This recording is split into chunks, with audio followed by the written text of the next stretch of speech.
All right. Hello, friends. So, I'm presenting my applied assignment final project, and I'm Torri Maurer, and this is for SPE 223.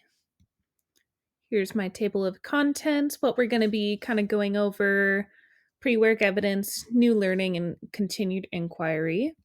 And I want to first touch on my pre work. So, the topic that I chose was disability in education because I have a personal experience through like the 504 plan and IEPs. I have personally experienced that in my educational career. And I also plan on going into a career in an informal outdoor educational setting. And I want to get more insight on how the educational system perceives students with disabilities from different educational settings and methods. And the aspect of inclusion is education. And the interview that I did, I chose Anthony Winnicky. And the reason why I chose him is I chose his perspective because he is experienced in education and working with different cultures from all over the world in his service in the US Marines. And the background knowledge that he has a doctorate in educational administration through USC. He's also a director of detachments, Naval Weapons Station Seal Beach, and a father of four. One of his sons is autistic. So I wanted to get his perspective and insight on how special education really affected not only his son, but also the entire family and himself as well. So the course materials, I chose what is the Individuals with Disabilities Education Act, or the IDEA Act. And the reason why I chose to look more into this is that it explains in depth of educational resources as well as resources for both students and teachers. And the other course material that I chose to use as inspiration for this interview is The Myth of Culture of Poverty. And this basically highlights personal experiences with students living in poverty and disabilities, and also a different point of view in education. And now the research that I found, one of the materials or one of the articles that I found was Promoting Inclusion in Education Abroad, a handbook of research and practice. And what this article shows is it's regarding implementing disabled students in everyday activities in schools rather than isolating them from what their abled peers experience. So basically, like co teaching, where you have them in a separate class doing independent educational studies or IEP. And it also allows them to transition into the everyday classroom that many people and many able peers experience.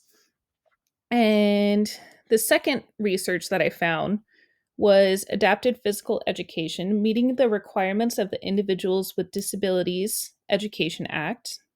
And this focuses on physical education and how to implement normalcy for every student, whether abled or disabled. And it also explains a sense of independence for all. Sorry, I paused. For all students. And I could not get the audio recording onto this presentation, but this is the evidence of my interview. And I basically highlighted all of the answers that I found. So, for the first question that I asked Anthony Winnicky, is who are you and what are your educational and career achievements in education? And like I said before, his name is Anthony Winnicky. He has a doctorate in educational administration through the USC. He was also a junior college professor and as well as a school board member of the Oceanside Unified School Board. And the next question that I asked him is, what inspired you to pursue this degree in education? And he answered me in a very elaborate way. And I love his answers, by the way. They're very insightful. I wish I could put the whole interview in here. It was so amazing. But He said, I think education is probably one of the most dynamic fields that you can find because we're dealing with the evolution of people, which really struck me. And kind of a different insight than what we normally think about, but it truly is an evolution of people. And he also stated that every student that you have is learning in a different way. So whether they're visual, they're more like reading and writing, or they like to watch videos, or more hands on like project activities, every student has their own different ways of learning. And the way to implement that is you somewhat need to cater your curriculum to have each one of your students achieve their best in whatever they're doing. And you do that by establishing standards. So let's say like standardized testing is one of them. You can find more creative ways to teach them that material, but at the end, you're teaching them how to do the SAT or ACT. And those standards are based upon historical data, but also based upon where the students are kind of in their lives right now. And question 3 is, what are some strategies that you would use to support kids who are below expectations for their level? And so, for those that you want to give them specialized attention, you want to give them resources. And in order to do so, you need to realize who is struggling with whatever they're struggling with.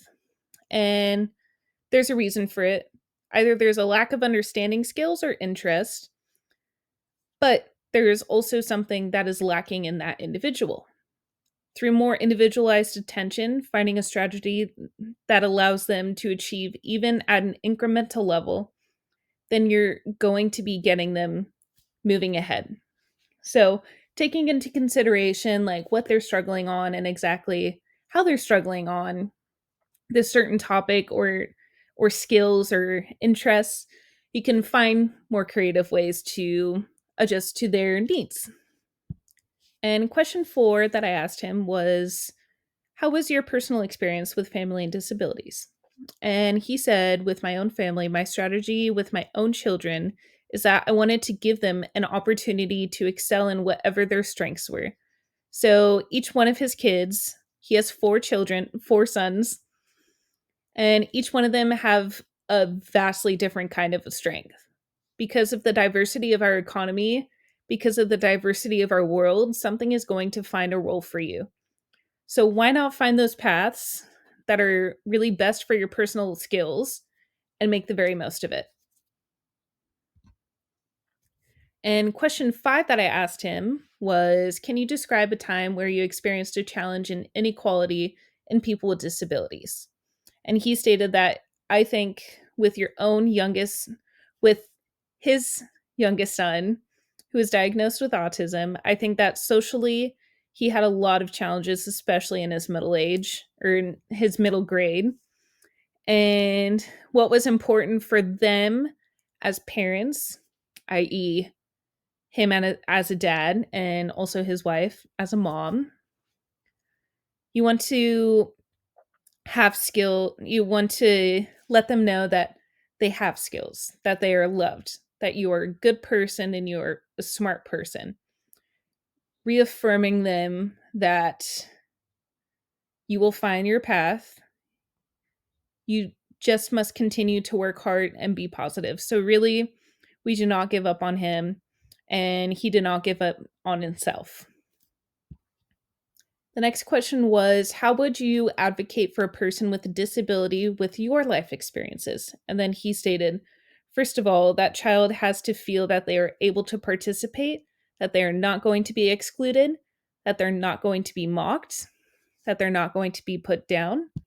And that is something that is a part of the environment of the entire classroom. So you want to implement that with every single child that is participating in the classroom. And it also gives this sense of safety and calm, that they're going into this classroom and that they're not going to be somehow abused. And you have to encourage them to find those things that they're good at and try to reinforce any good behaviors that happen.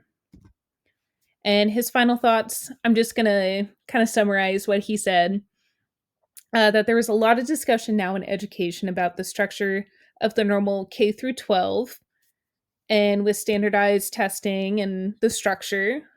And there's also been some analysis done on whether that kind of linear model is really outdated.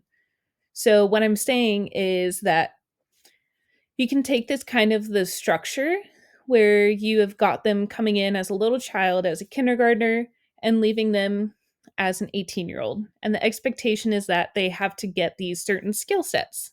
But there's this strange thing about this is that probably some people who are around 16 are going to learn as much as they're ever going to learn, and that they probably could move on from that. And the resources that could be used outside of school, for example, are college classes or even trade schools. And this basically shows ways that children or young adults can kind of experience different kinds of skills, whether they're good at plumbing, at carpentry, or even being a scientist. By exploring these ideas through college classes or trade schools or even workshops, children can find what they find their strengths in, especially with those who are disabled physically or developmentally. And they should make time they should maybe take some other kind of life skill classes in a junior college. And we must be much more open and much more thoughtful about the individual and their strengths and weaknesses, not so much about the linear standardization of the typical public K through 12 school system.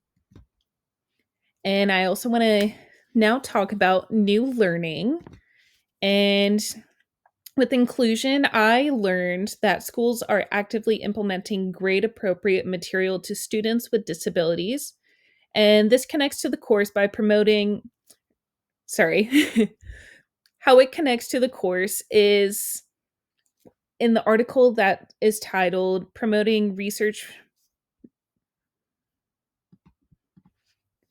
research-based practices through inclusion is co-teaching, like I said earlier, where you have a child go into a separate classroom to implement their strengths and also follow up on the weaknesses that they have in a regular classroom, find creative ways to implement their skills into those more weaker areas that they're struggling with. So then they're able to go into those classrooms with general education, like I said, merging special and general education. And with equity is what I learned from it is there's a difference between equality and equity. So the picture that I have on the left, it shows that equality, everyone has the same exact amount of resources, but they may not be able to get the apple from the tree like it shows in the picture. But with equity, it shows there's a difference of resources. So if someone who has more weaknesses than their peers, they're going to ideally get more resources so they can reach that apple from the tree. And with access, I learned universal design. So in the article titled The 7 Principles of Universal Design, I listed all the 7 principles, and I really found it very interesting that universal design isn't only for disabled people, it's for everyone. So, what I mean by this is, let's say you have a door and it's only a door handle. It makes it hard for those who have dexterity issues or cannot use that door handle to get into the room. So, with these universal designs, there's automatic sliding doors. And you wouldn't think twice if you were able to use a door that the automatic doors would help you, but it does. It doesn't make you think twice about walking through that door or opening that handle. You just have to walk on through. And I found that very interesting where it makes everybody's lives easier. And this is my continued inquiry. And what I want to inquire more on is the economical discrimination against students with disabilities. And the way that I will find ways to learn more about this issue is to further research into socioeconomic status, look into the reasoning behind limited resources for schools, follow up with my future students about what resources can better their opportunities, and I will actively advocate for those who feel discriminated against. And the way that I will do this is to suggest schools on educating those with supporting programs such as Social Security disability insurance, supplemental security income, and many, many more resources that are out there. And that's what I want to learn more about. And I want to ask a couple questions for my peers. First question is, how will you advocate for students with disabilities? And the second question is, what are some other resources that can be offered for students who are in need financially or for their educational success? And I would like to thank everyone for listening and watching and appreciate your time. These are my references, and good luck on the rest of your school career. And yeah, thank you.